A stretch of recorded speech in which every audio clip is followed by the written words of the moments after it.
Well, cool. Welcome back to Behind the Shield. I'm Jason Shropshire, your host today. With Jason Redding.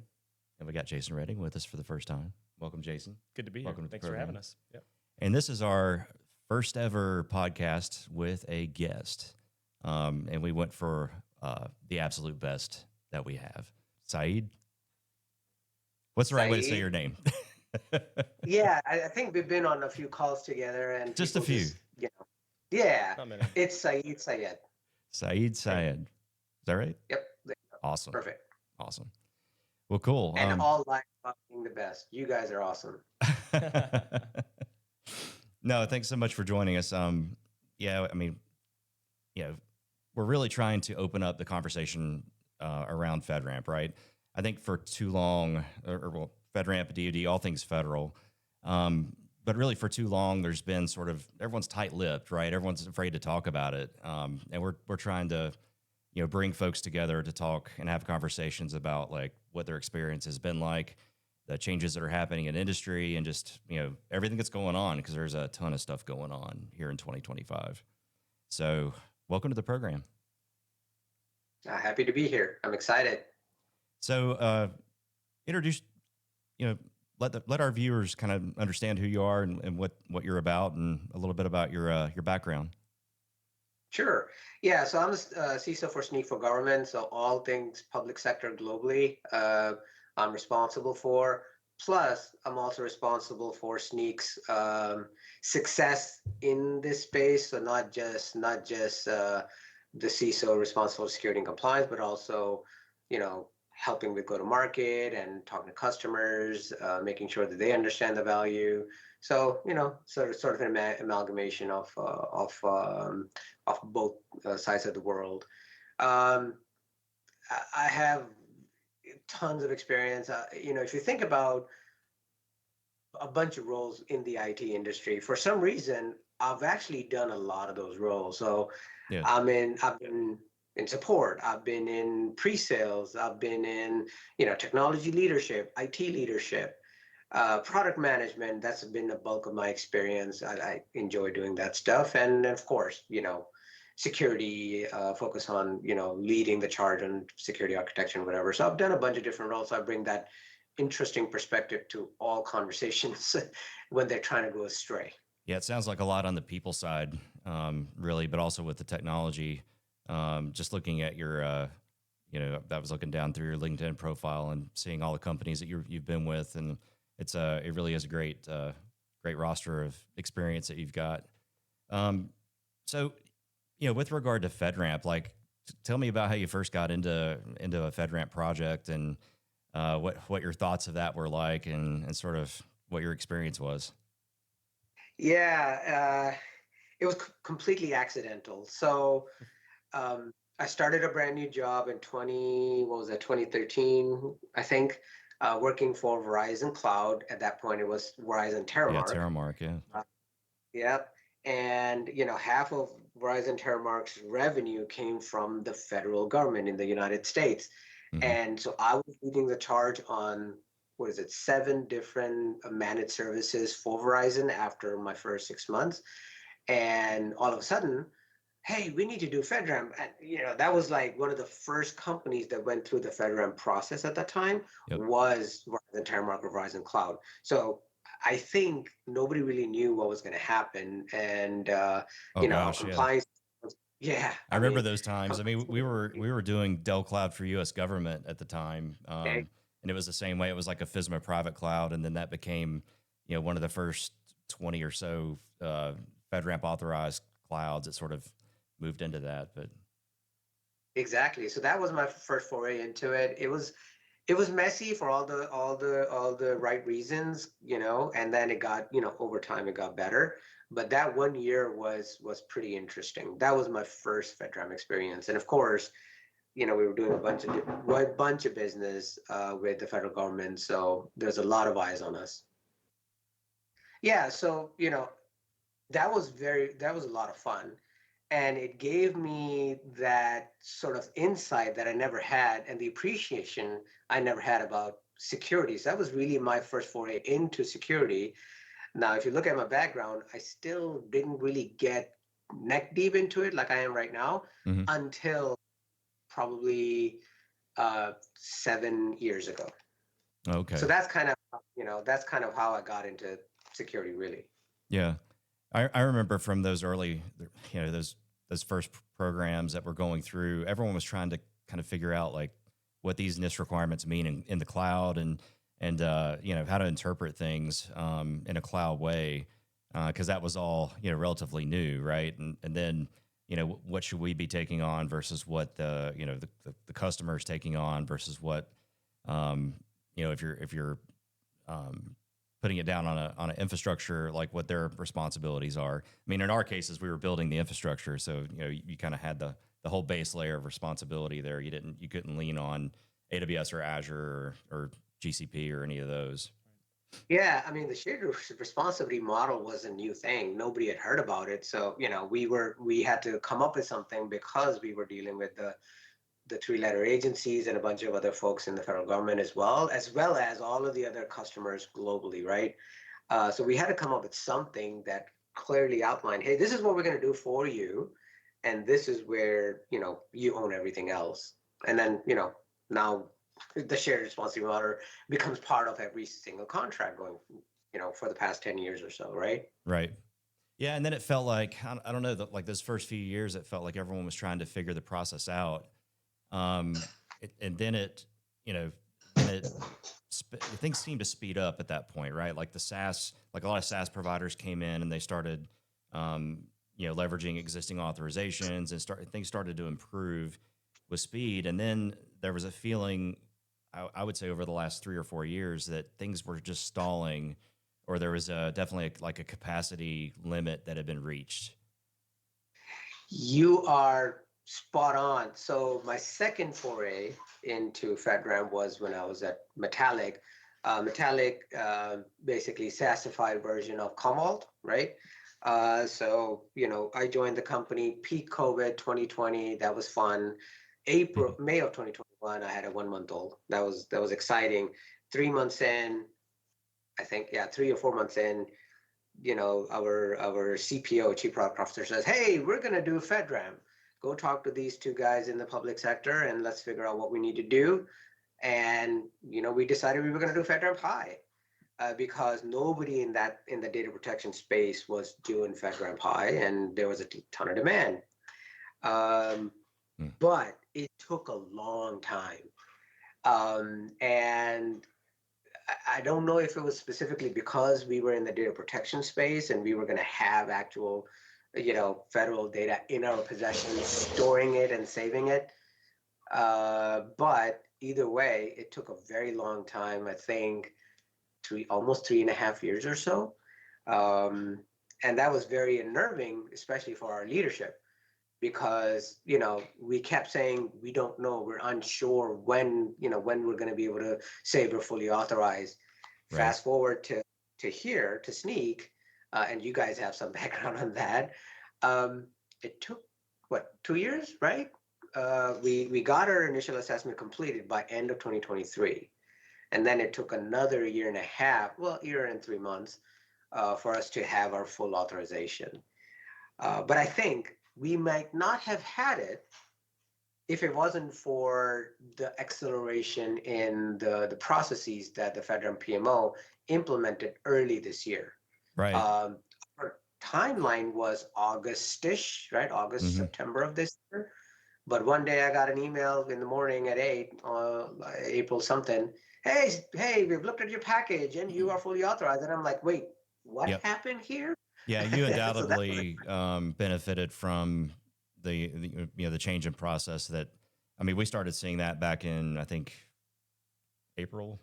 Around that time. Yeah, it was like April, and because we had done a blog about looking at the ATOs per month.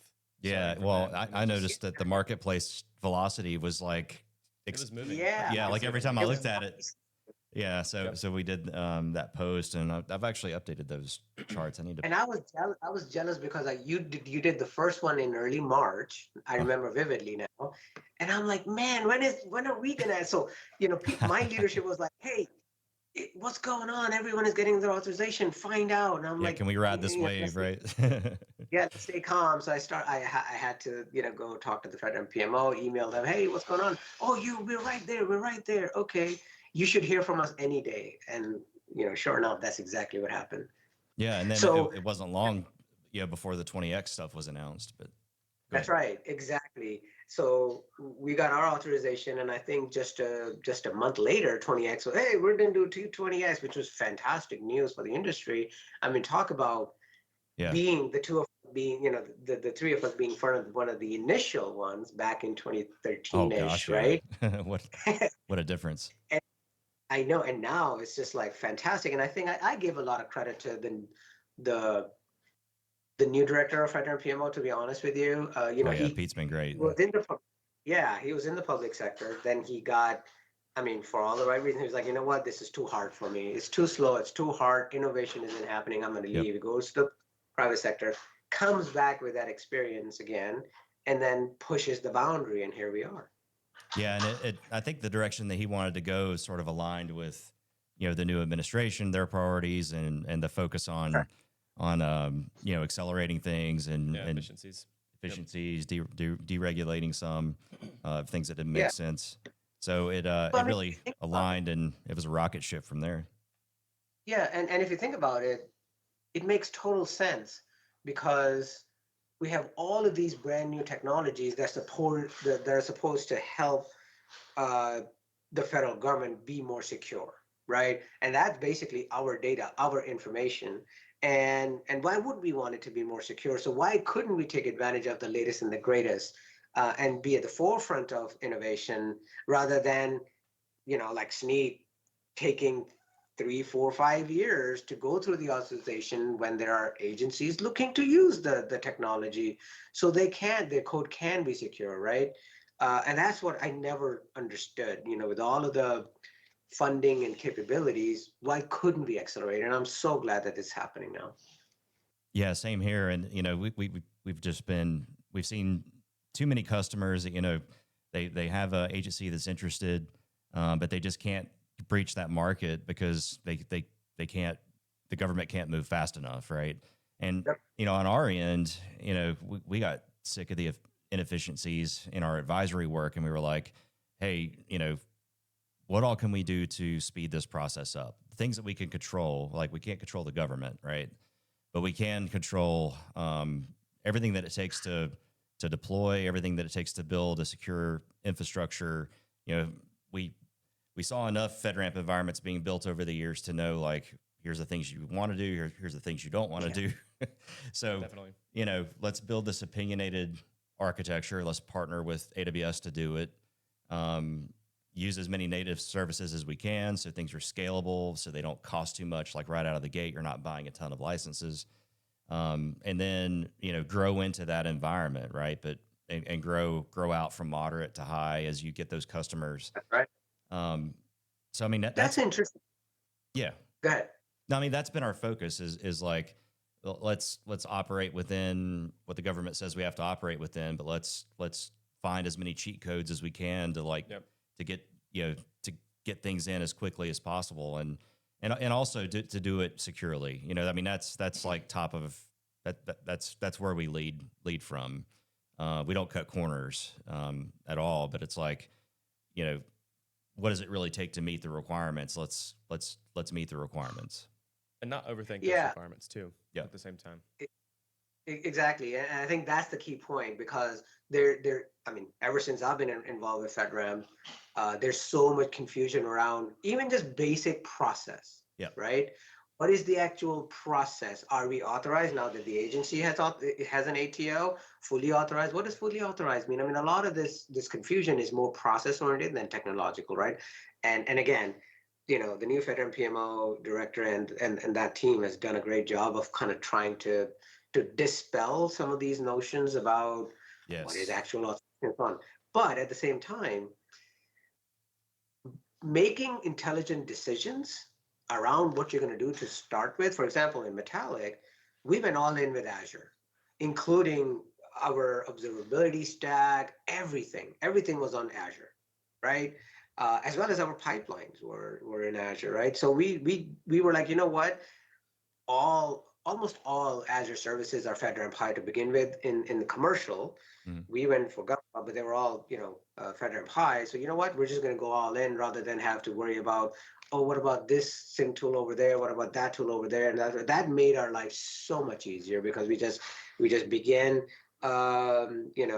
inheriting those approvals. So only thing we needed to worry about was above the stack, right? So those decisions have a long-term impact on the viability of maintaining your compliance with FedRAMP or any other compliance because it's now way more efficient. And then, you hold one vendor accountable. Yeah, definitely. Yeah, and it's all about velocity. It's all about availability of these tools. Um, and one thing that I love the direction that Pete wants to take things is maybe not all the controls make sense for every cloud as well, right? So if a cloud is meant to do DevOps things in a pipeline kind of upstream of production, um, maybe FedRAMP doesn't even apply. Maybe the scope is not even necessary for that environment, right? All right, so Jason, tell us about like what your experience was like in 2012 when the FedRAMP program came out. I wasn't even born yet. Around that time, yeah, I was What? just fresh born. How, Yep. wait, how old am I? Yeah, so like you, Syed, whenever you joined up into FedRAMP around that time frame, you were at the beginning, the jab, everything such as that. I joined in this process around Rev4. So I saw the Rev4 to Rev5 transition, and you saw that too with Snyk. Yep. So battling that, and then here comes along 20x, and everything continues to change. So all I've seen is change. So I've learned to roll with the punches. So from your experience, what do you think has been the biggest challenge going from that Rev4 to Rev5? I mean, you went from Verizon to a SaaS, changing your perspective on things, on how you implement these controls and meet these frameworks. So maybe you could talk a little bit about that. Yeah, I think the biggest thing was the uncertainty of it all, and and not even the tech part of it. Again, as I mentioned, the process part is also very uncertain, very confusing to people who really don't understand FedRAMP. That was very clear with with Verizon, with Metallic, with Snyk now, where people who are not who are not involved in this program don't know what it is, don't know how it works, forget the technicals.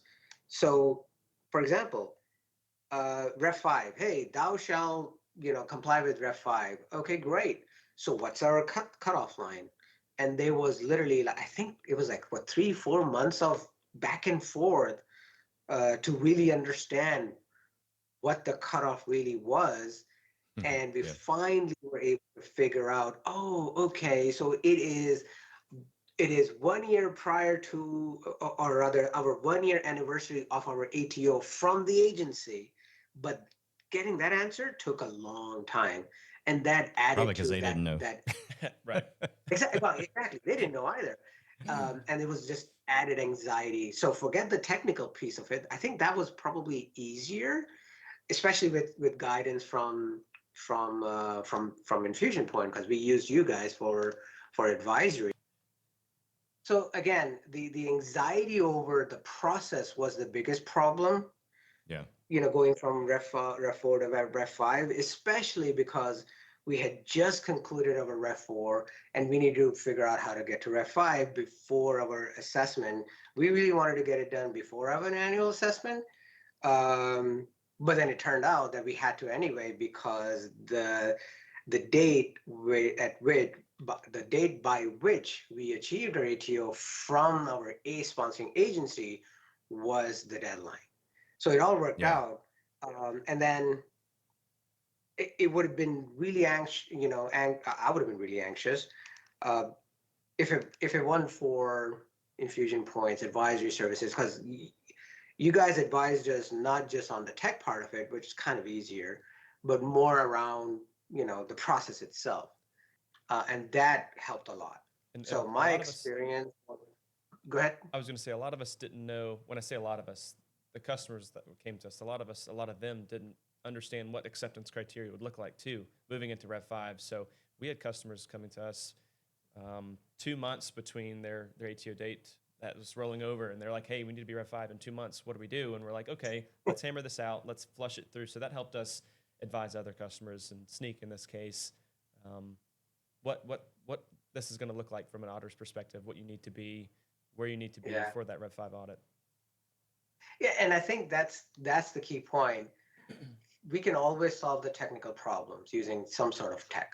That's it's more about, okay, let's bring the tech in, let's test it out, let's make sure that it meets the technical requirements. But understanding the process, making sure that you can then guide, other people to understand the process and then follow the process, is very, very hard in this space.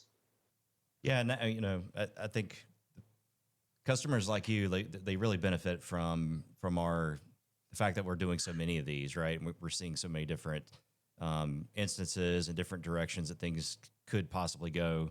But we're always, we have a lot of feelers out. So it just means that we have a lot of knowledge from that, right? Yeah, I mean, we're connected, Yep. directly connected. Yeah, but it's the same reason we one of the reasons we really wanted to push into 20X. I mean, the other reason was we felt that 20X was the direction that we wanted to take things anyways, right? The ability to get through the FedRAMP process much faster, the ability to take things that we know that work, right, and be able to repeat them again and repeat those outputs and not have to relitigate everything every time, right? There's no point in that. So Yeah. yeah, I mean, they just had an announcement yesterday, right? I mean, they announced their phase 2. Yeah. So speaking of, I mean, we are the day after the second ADI event that was held in Washington D.C., where Pete Waterman made public announcement, and it was all broadcast live. But similar to the one that I think was held, was that March? I think it was March or timeframe. April. Time flies. no, I think it had to be April. Yeah, I think it was April. But where they first announced 20X, right, was April. But now they're on to phase 2, which will be the moderate pilot. They also had some great information that came out of the phase 1 pilot. 26 submissions, 10 authorizations for 20X low. And you guys are one, I Yeah, think. of which Infusion we were in the first 4 that came Nice. out. So we're super pleased to be in the marketplace as having an authorization. That's something that's been a long-term goal for us. Yeah, we've always had the issue of, because we usually, our customer is like you, right, and the Snyks of the world and other cloud providers, of getting that agency sponsor, because we're always once removed from the agency, right? Although our platform now increasingly supports like the FISMA use cases and things like that. So we have done some agency work that we were hoping would turn into an ATO, but it sort of went the direction of more of a FISMA a waiver, that was done by the agency leads. Yeah. It's like, gosh, there's our It's ATO close. chance. Yeah. But yeah, so it's exciting to know that moderate is like right around the corner. We're very close. In fact, Yeah, so for those who may not know, in phase 2, they announced, moving up to moderate as part of 20X, right? Yep. Yeah, and So what is they've already got like the pointers to the moderate KSIs that they've released. Yep. So we have a team in the next room actually that's like going down through those and automating what they can. Like Day we're and going night through working and on that. Yep. interpreting those against our accelerator and XPU40 platform to know exactly what those will look like and get them incorporated into Audit Shield, which does our live evidence collection, which is really cool as well. Syed, you might not have known this, but we were actually up in DC on Monday. They had a FedRAMP day for agencies that was closed to the public. Okay. But they brought agencies in, and we were able to present to them. There was 5 different companies that had GRC platforms that had been through.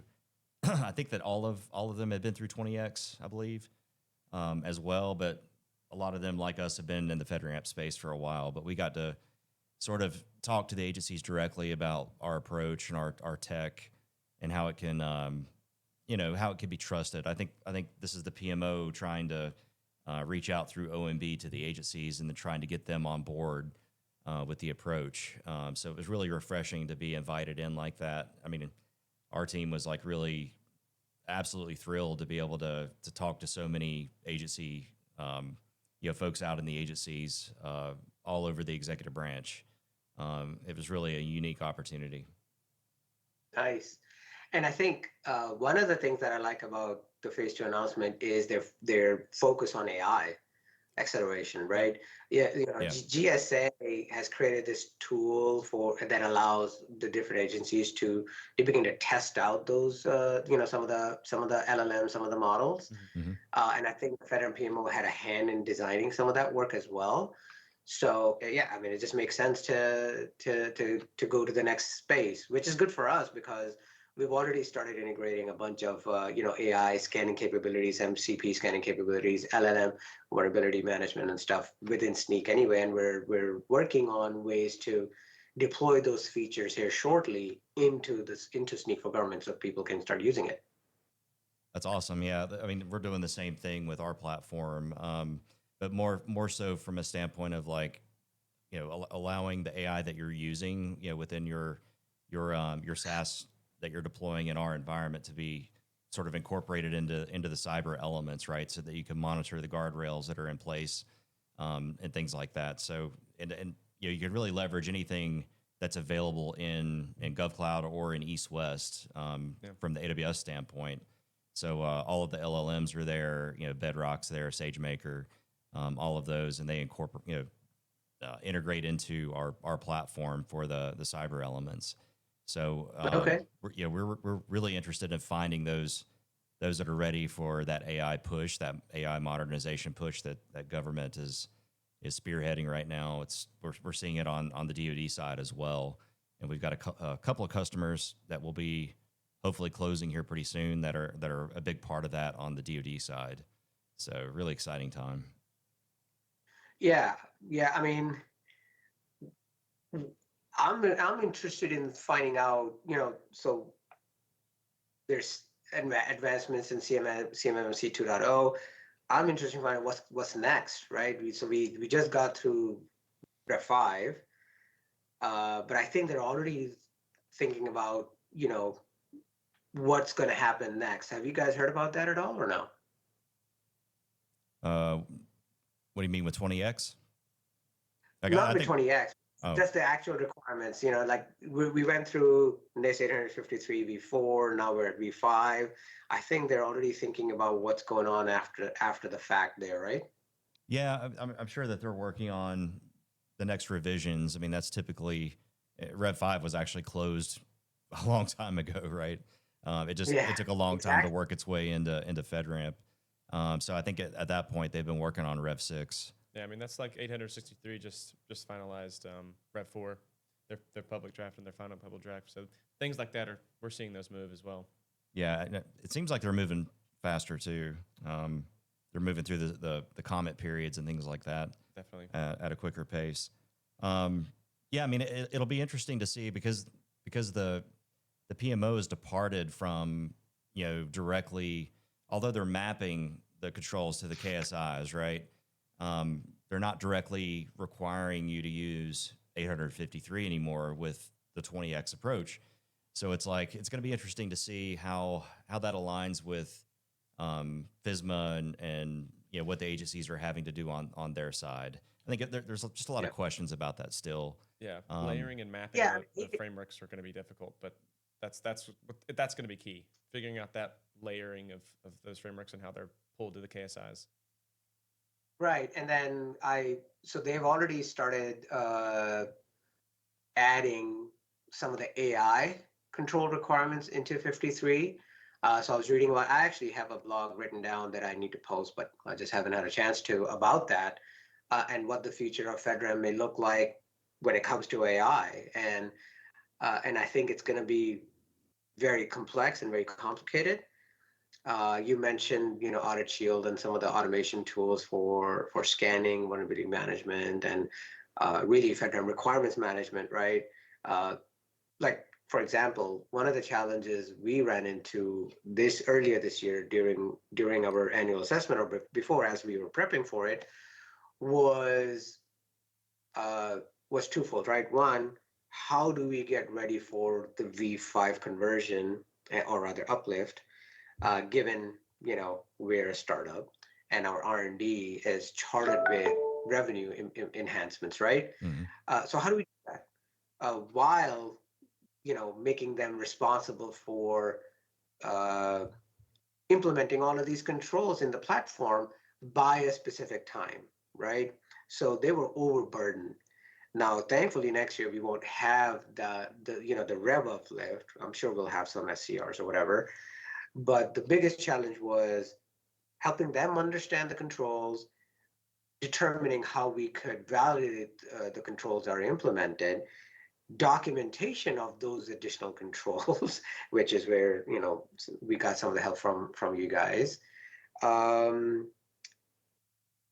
then uh, making sure that everyone else understood why it was actually important to do it, because everyone was like, well, we just went through this assessment. Why are we having to do all this work and distract from our actual priority? And so my response was, well, this is also a priority. We've made a commitment. So those are some of the challenges. And now with AI, I think it's going to be even more complex. I don't know if you guys have started thinking about, what's next for you guys when it comes to the future of AI and how it impacts the agencies, but more importantly, how it impacts the way to get authorized for some of these services and begin selling them in the space. Yeah, AI has been a huge topic of conversation in strategy sessions here at InfusionPoints. Not only just getting us up to speed on like our internal processes, right, and getting folks used to working in a new way, right? That's the big push. But then there's compliance concerns. I think we're looking at the ISO standards that are coming out now, and looking to potentially do those, because we believe in kind of the ISO frameworks. We've been a 9,000 for a long time, 27K as well.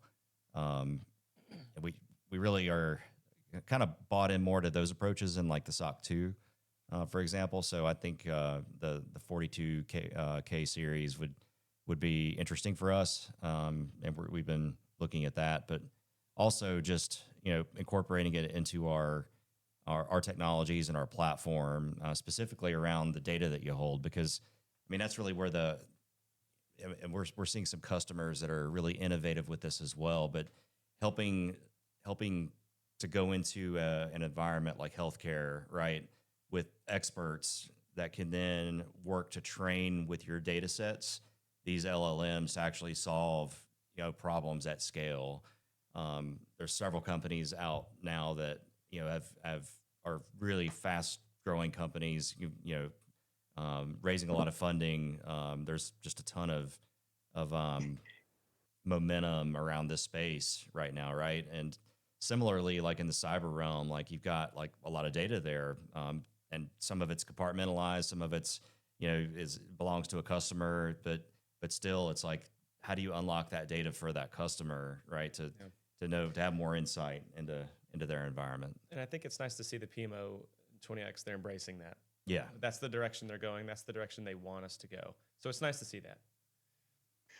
Yeah, and I think I still struggle with how to train a model effectively without compromising my data or our customer data, right? We are not doing that. Snyk is not training our models on any customer data, right? But at the same time, I've heard of others, not in our space, I've heard of others, doing that. And so that's going to be a challenge. I don't know. I don't think the PMO has thought about that yet, or maybe they have and they're working on it in the background. And I don't know the answer. I think it's just going to evolve because, to your point, Jason S, because you are Jason. Two Jasons. Yep. Yeah. To your guys' point, if we compile the data set across all the different, for healthcare, for example, right? compiling all of the data points together globally, or let's just say just regionally in the US, and then train the model using all of the data far exceeds the value that LLM can provide to, to the customers, which is me looking for healthcare, rather than, a small company training LLMs for their data itself, right? Right. Because that's not all inclusive. So I think there's going to be some discussions around how we are then able to use everyone's data without compromising without compromising it, meaning uh, maybe anonymizing. I can't speak today. Anonymizing it and those kinds of strategies. So Right. I don't know. I'm kind of apprehensive about it. I don't know how you guys feel about it. So it's just something that we are gonna need to watch out for. Right. I, for me, it's I see the inefficiencies in healthcare is probably the best example I can think of. But um, anyone who has the unfortunate reality of having a lot of experience in the healthcare, as a consumer side has seen it. They know the inefficiencies and the lack of sharing of information and the fact that your doctor doesn't know what this other doctor knows. It's like there's got to be a better way to to leverage technology to not miss things, to not miss that indicator that, oh, this could be a possibility. This weird disease that only a handful of physicians even really understand very well. That this is actually a possibility for this patient based on this set of characteristics or this makeup, and it's like I see Ron, that kind of opportunity. I'm like, there has to be a safe way to do this. yeah. Yeah. I mean, so I actually have an example for you. I know somebody very, very close, and that person was suffering with what looked like asthma attacks. And this person was taking what's called a rescue inhaler, which you shouldn't be taking at all unless you can't really breathe and you're about to die, kind of thing, right? And this person was having to take that rescue inhaler 5 to 10 times a day Oh. just to try and breathe. And mostly, yeah, that's bad. Wow. Uh, it can cause death. I mean, it's really bad, right? Like especially at night, right? That person was telling me that they would just wake up not being able to breathe and feeling like they're having coughs and whatever. And after suffering for like 15 years, they go to UT Southwestern, which is one of the best research facilities in the world for healthcare. And this one person in there that said, "Oh yeah, I know exactly where it is," like in 5 minutes, is basically acid reflux. Oh, What do wow. you mean? So acid, at night was coming up the trachea, going into their lungs, causing inflammation, which felt like they couldn't breathe, which felt like they needed to take an inhaler. And that's why taking an inhaler wasn't helping. Oh, yeah. You see what That's a I'm great trying to example. explain Yeah. this? And there's so many more, it feels to me like certain fields are so ripe for this, Yeah. to be, turned upside down in a way. And my thinking is I'm try to be optimistic and, forward looking, but there has to be a safe way to do it where we're not oversharing or we're not, giving up our privacy. And I think it'll be dependent on us, people in the tech industry, to Right. figure that out. The industry leaders. Definitely. Not That's the federal us. government. Yep. Not That's the our government. responsibility at this point. Yeah. I mean, that's the, I think the beauty of all this that's going on right now is more partnership with industry for innovation, right? Like kind of a realization that, and the other thing that we're really seeing a shift, big shift, and Pete has alluded to this on the FedRAMP side, but I think we're seeing it on the DoD side as well. They want to make the CSPs more accountable for the Yep. security of their platforms. Full stop. They don't want. And the specific agencies themselves, right? Well, yeah. Well, beyond it being an agency accountability thing, I think the law has stated, FISMA has stated that the head of the agency, has that accountability, right, to ensure that due care, due process is being done. And I think that the PMO is saying, well, that doesn't take the burden off of the CSP to be responsible for their own security, right? Because they're in a better position to understand if a vulnerability is applicable to them or not, right? It's That's sort right. of I mean, you've probably read the RMF on the yeah, the RFC vulnerability 12. management. Yeah, I was RFC. going to Sorry, say those I said RFCs are RMF. trying. I think they're attempting to codify those things Yep. through those RFCs. Yeah. So Yep. RFC Exactly. 12 is fantastic. I love it because it gives us the ability to say, no, this makes no sense. We are not connected to the internet, so this vulnerability Yep. doesn't exist, even if we don't patch it, kind of thing. Stupid example, but it's one of those things where, oh no, this is a critical, you need to patch it, but it doesn't apply. You still have to patch it. Yeah. yeah, Well, and they're smart enough, you know, that they're acknowledging that reachable isn't the same thing as accessible, right? So it's not just that it's publicly available, right? But can you reach it through a cache, or can you reach it through a proxy, or a front end web server? You know, in the case of like a database, right? So things can be reachable in the back end as well, and Right. they're aware of that. So Yep. So well, awesome. yeah, I think the next 5 years are going to be pretty exciting. Yeah, absolutely. And you know, they had some pointers toward that, like you know, they were saying in you know, next year they want 100 Rev5 authorizations. You know, that a lot of those they already have in process, so they already see the demand signals there. 150 20x authorizations. So the number of, you know, the days of 50 authorizations a year are going to be over. That's Yep. really exciting to us because I know we've got, you know, a lot of customers that want this, a lot that have felt that this federal market is closed to them. And I think that word's going to start to get around that hey, maybe that's not the case anymore. You know, maybe this is more accessible to us now than it used to be. Yeah, and I think honestly, it was always accessible. It was just too confusing and convoluted to begin with. And that's that burden, that roadblock has now been removed, especially with, I think, in partnership with you guys, you know, some sort of an advisory service who were really deeply entrenched in the process. Again, Right. technology isn't the problem, to be honest with you. It's the process that's the problem. Yep. So someone who understands the problem can clearly help accelerate all of this. Awesome. Well, thanks so much. Do you have anything to wrap up with? No, I'm just excited. We have our annual assessment in 6 months, and we're already starting to prepare for it. that's how it goes. That's how it goes. Yeah. So thank you. Cool. Thank you again for inviting me and chatting with you. Yeah, Yep. thanks for being on, Syed. Thanks so much. All right. Take Cheers, care. everybody.